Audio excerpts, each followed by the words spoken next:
joining us on the program World of Art. Today again is where we bring you all of the discussions that partakes art and our everyday lives. My name is Miriam Osman. This program is brought to you by Prince Yemisi Shulon, legal practitioner, Africa's largest private art collector, grand donor and chairman of Council Yemisi Shulon Museum of Art. I will be introducing our guest on the program, who is, by the way, seated with us and ready to give us all we need to know about our subject topic on the program. What about we back after this break? Please stay with us.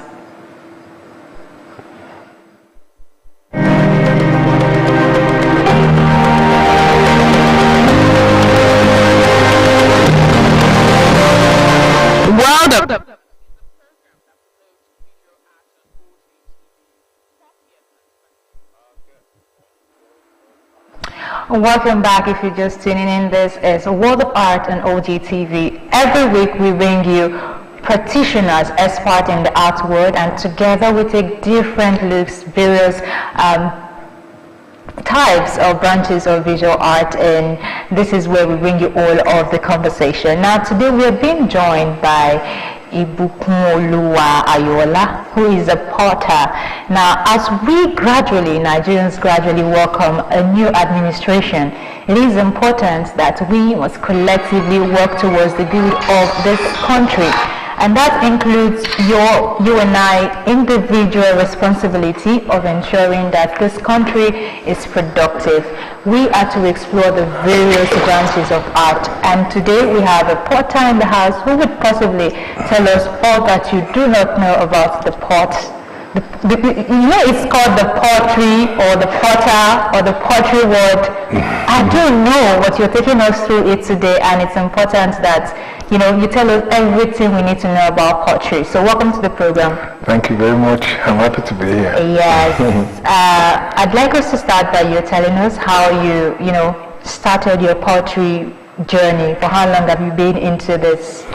Well, I've been potting since the 80s. I would say 87, 88 precisely.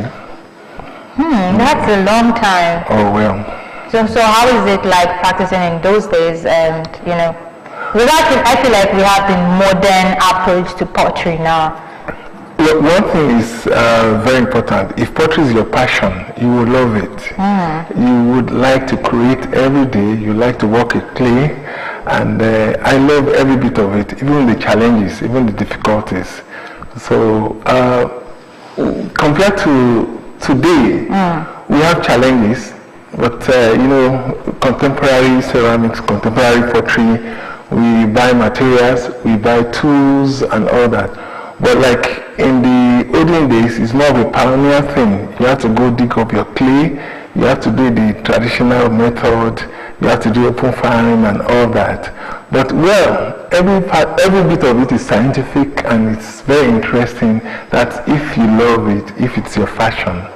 So I do agree with you when you talk about passion, because really when there's discouragements and a lot of things fighting a particular cause, it is passion that keeps you going. And I'm glad you're one that is talking about passion, talking about how long you've stayed in the industry. Now you made mention of ceramics as you were telling us about pottery just now. Is there a difference? So when we talk about pottery now, a lot of us still mistake ceramics for pottery. How do you know that? Or this is not? Now, pottery is ceramics. But pottery is ceramics. So ceramics is larger language. We have a lot of things in ceramics that are not pottery. We have insulators, we have refractories. Do you understand that an ordinary potter could not? We are not talking pot here. We're talking of advanced industrial. We have the fire breaks, we have the kilns, we have the crucible pots. So we have a much more advanced science than just making pots for cooking. Do you understand? So pottery is fire clay, is ceramics. But when you say ceramics, like your spark plug in your car now, the glassy part of it is ceramic. Yeah. And we don't call that pottery. Pottery, no. So the shackles, the insulators on your electric poles, in your transformers, in your electric components, they are ceramics, not pottery. So when you say ceramics, you are talking about a larger industry, a larger production But pottery is just an individual thing, what you can just do as an individual in the studio, and you fire them, and they also are ceramics. You understand now?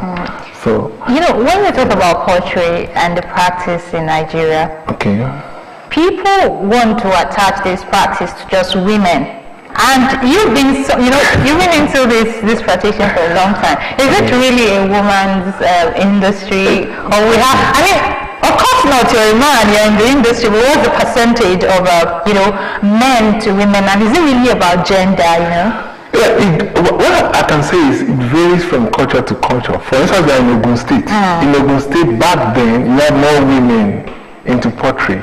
Well, in some certain part of the country, like the northern part of the country, you have men into it. When you go to Europe, for instance, in Scandinavia, for instance, you have more women in pottery. But when you come to the US, you have equal men and women. Do you understand? So pottery is not gender thing. You understand? But in some areas, traditionally, you just happen to have more women. And depending on the geographical and location and the way of life of the people.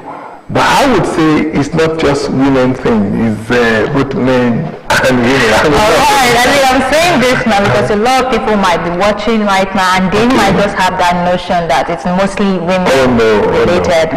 Now, so the pictures displaying on the screen, there's this one thing it has in common aside being, a clay work.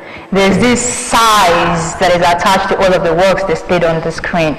Now let's talk about the specialization in pottery. Does pottery have specialization? Do you need to focus on larger types of production, or is something you could just do as the spirit leads?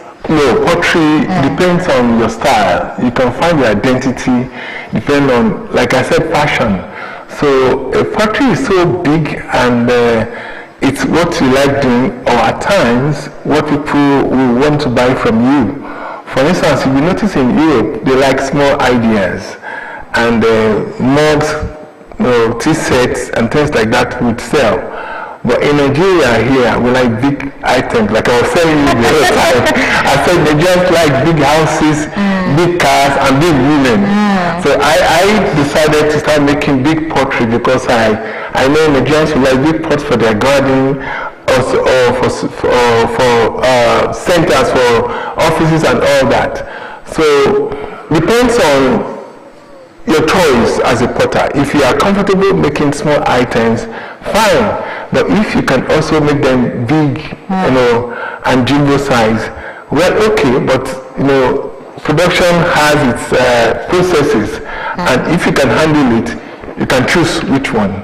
So for you now, you major on the large, extra large. Yes, take us through how you've been operating in that sector. You've majored in this for a very long time, and I don't think you would want to even deviate from that aspect for now. So take us through it. Is this something that one should really explore?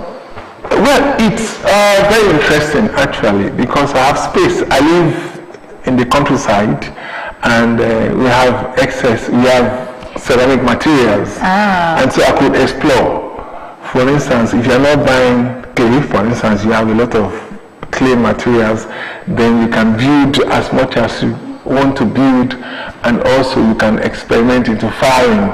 Well, I got fascinated when I saw the Italian pottery and so many other potteries in gardens, and I saw large pieces, and I was wondering if I could do the same. For instance, in Stockholm, there's this large pot that could have 5 people come inside of it. Wow. Yes, when I saw it. And I met with potters. The 2 ladies who did that pot actually did it in Germany. So I said to myself, I could also make large pottery in Atama. So now I am very good in making large pots, and large pots are actually unique for the gardens, and not many people have the guts or have the wherewithal to make large pots. So I'm comfortable with making large pottery, and it's been nice. I do agree that it's good you're known for something, and you have decided to go into the large version of pottery, and it's quite interesting. Let me quickly remind our viewers that you can call in on the program and ask questions to our guests. Now, let's bring it down to home base now, the products, what to use some of this, some of this pottery item.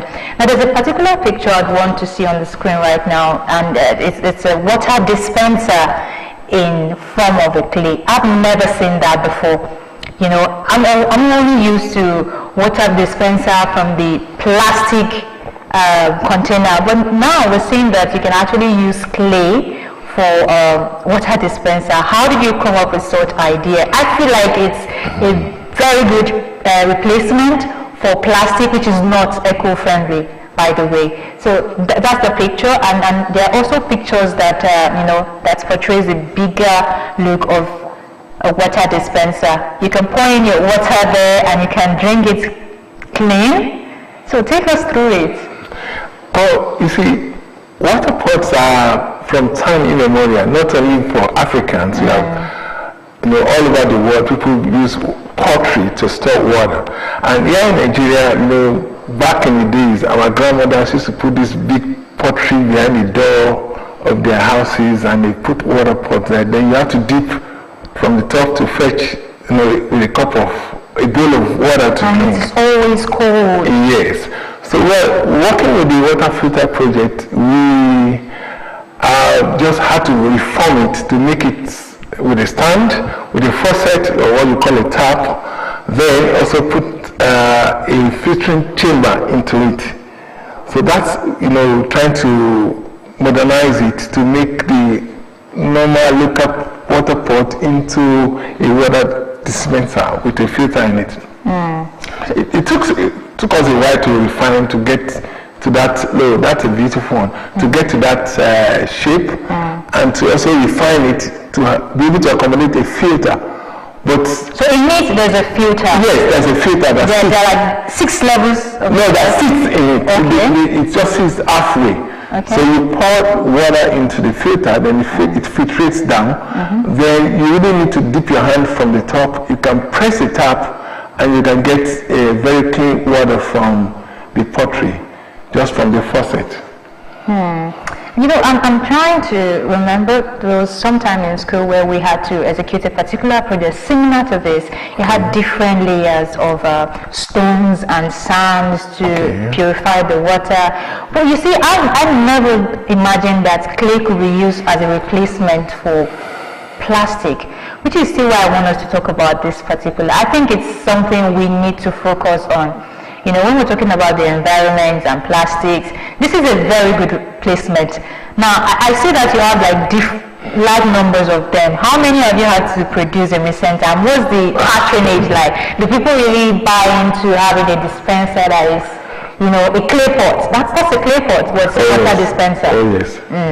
No, it's actually a water dispenser. When we produce this regularly. It's on high demand now. Really? Yes, and very soon, a Tamara water dispenser or water pot is going to be an household name, because everybody is talking organic now, and we are running away from toxic plastic, and everybody understands clay. Everybody knows what clay is, and earthenware is something everybody sees every day, and they know actually this is clay now, and everybody understands the process of storing water in a water pot. So the thing is, we just fry it to a higher temperature to make the clay body, finer, and to also introduce the filter. So, it's something everybody is craving for, especially those who want to think about the olden days when they go to the village and they drink cool water from their grandmother's water pot. So it's something that is, everybody is getting to like, and the demand is actually increasing daily. One of the reason why I think I'm kind of drifted away from the use of this to plastic, because it's just like technology and advancements and all of that, is the portability of these products. Some people take it that it's too fragile, like you deal with big vases, so you see all of that still like a valid statement in all of this? Yeah, I think mass production comes into play here, because if you want something to be readily available, it has to be mass produced. And we also talk of the firing temperature. That's where the contemporary method of production comes in. An average water pot we make in Atamara has to get to about 900 degrees centigrade, and you have to measure the temperature, you understand? So when you do open firing, or you fire like our mothers do in those days, you find it difficult to get above 600 degrees. Every ceramic is breakable, but when they get to higher temperature, they are stronger and they are finer. So mass production comes into play, contemporary methods of production comes into play, then how you refine those shapes that they wouldn't look so crude, they look refined, they are burnished. You could even have, you can incise some patterns, some modern ideas into them that makes it look attractive. You understand? You can have the logo of somebody's company on them, so this could be given as gifts. On a clay? No, you can have your name there, you can write whatever you want to write on it. So I think there's nothing wrong with those old ideas, but the only thing is that bringing modern techniques, refining them and making them more attractive to a modern user is what is important. Interesting. Yes. You've had to mention Atamara quite a number of times on this program. What do you do really? What's that? What's signature thing for Atamara? Atamara is a village where the pottery is made. That's where I reside. It's my maternal grandmother's village, and that's where I decided to stay because there is so much clay, so much kaolin. All ceramic materials are all found around there. All you need to do is haul them in and you continue to work. This country is so blessed. Can you imagine? We have Festa, we have silica, we have all types of, we have Berkeley, we have earthenware, just in the same location. So all you need to do, get this material together. If you know what to do with it, then you continue to produce. That's Atamara is the name of the village, and Atamara pottery is pottery from Atamara. You understand now? Interesting. Yeah. You said something now, closeness to the material, raw material. Does it determines where your location should be situated as a potter? Oh yes. The accessibility now. I used to work in Lagos, and Lagos doesn't have clay. The Oregon industry, the clay industry in Oregon, they get their clay from Ogun State. So it was always Eddie getting clay in Lagos State. But when you are located right on the source, God has blessed you, go right ahead and produce and produce and produce. So nearness to raw materials is always a very big factor in production. So that's it, and that's why I like Atamara, because all around Atamara I have all I need to have to produce good pottery. So do you teach people this pottery in Atamara? Atamara is gradually a vocational center. Already we take industrial training students from all over the Southwest and beyond. And we have 4 workshops in a year for SIPA members, the Craft Potter Association of Nigeria. We teach anybody. It's a public place. You can come and have a feel of clay without even telling anyone. You could just come into Atamara and greet everyone, tell you want to feel clay, you want to touch clay, you're welcome. So we teach whoever wants to be taught.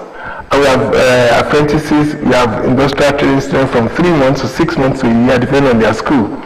So Atamara is a place where anybody who wish will learn pottery and learn how to use clay.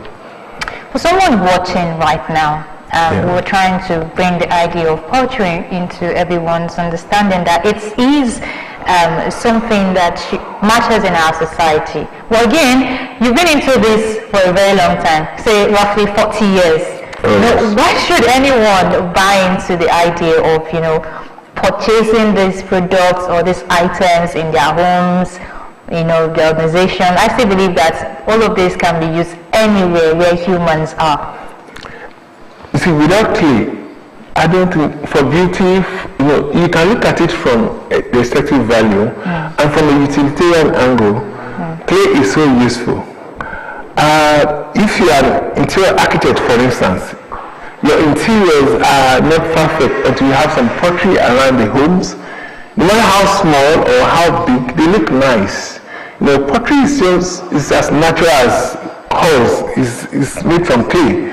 So it's very difficult to do without pottery. You have the ceramic tiles these days.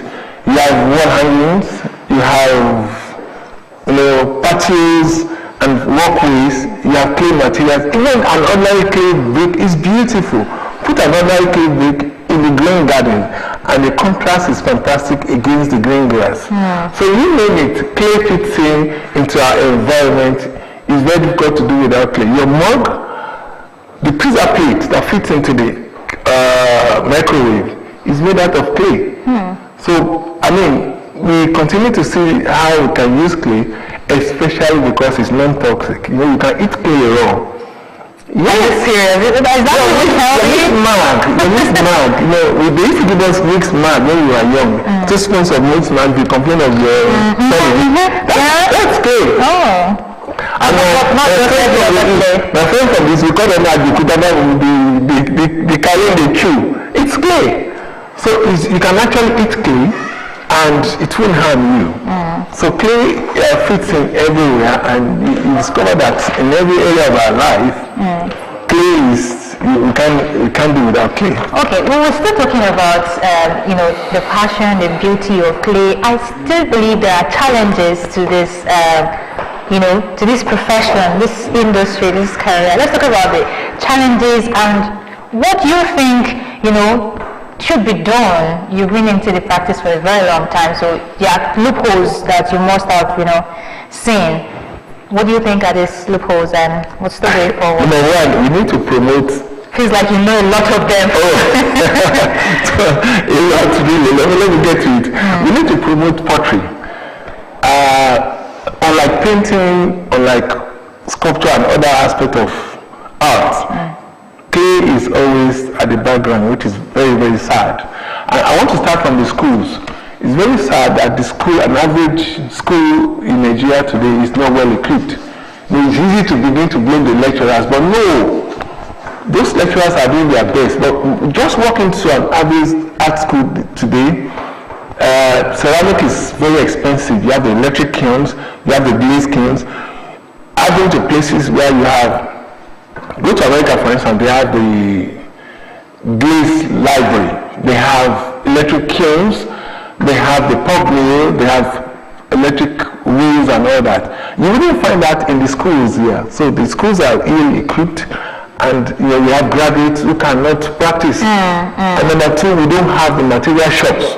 All right, we have this question from someone is asking this from Facebook. I know, but time is not on our side. We have to do this now. How do you get enough clay for your work? That's coming from Alade from Ibadan, and Ishola is asking from Lagos. Do you have trainings, and how long do you take to learn this art? How do you get clay?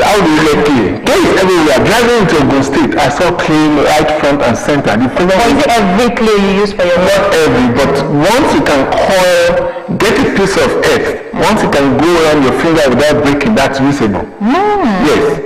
But we have various types of clay, but for pottery, any clay that can wrap around as a coil. Because we have a lot of questions from our social media, and Ade is asking from Oyo, how expensive is your work of art? I don't put money first. Okay. But I sold pottery $500,000 a piece. But I don't always value myself with money. I give pots to people free. Many times now, I've come a long way. I make pots not thinking about money. I just make it because I'm happy doing this piece. And money does not come first. So I need to begin to value myself because of money. Preach it. We need to talk about it. You know, we always like, is this? No, not money. Do it first. Have the feeling. It's very fulfilling when you create something and it's wonderful. Don't think about money first. How much am I going to sell and all that? No. Let people see the value. Yeah. And then It's priceless anyway. And the value increases. Time is not for our side, unfortunately. We have to wrap up from the program today. So your final words to everyone watching, and of course to the sponsor of the program. Thank you very much. Clay is not fetish. Clay is natural. Clay is not toxic. Yes. Clay is your friend. Clay is beautiful. Please grab a piece of clay, mold anything and fire it, and you are my best friend. Nice. All right, with this, we've come to the end of the program today on OGTV. This is World of Art. This is where we bring you all of the exciting details on the art as a whole. This program is brought to you by Prince Yemisi Shilon, legal practitioner, Africa's largest private art collector, Grand Donor and Chairman of Council, Yemisi Shilon Museum of Art. My name is Miriam Usman. The program will be back next week, and when I'm back, trust is going to be an exciting time because we have another person ready to bring you details of the world of art. Until I see you next week, bye for now.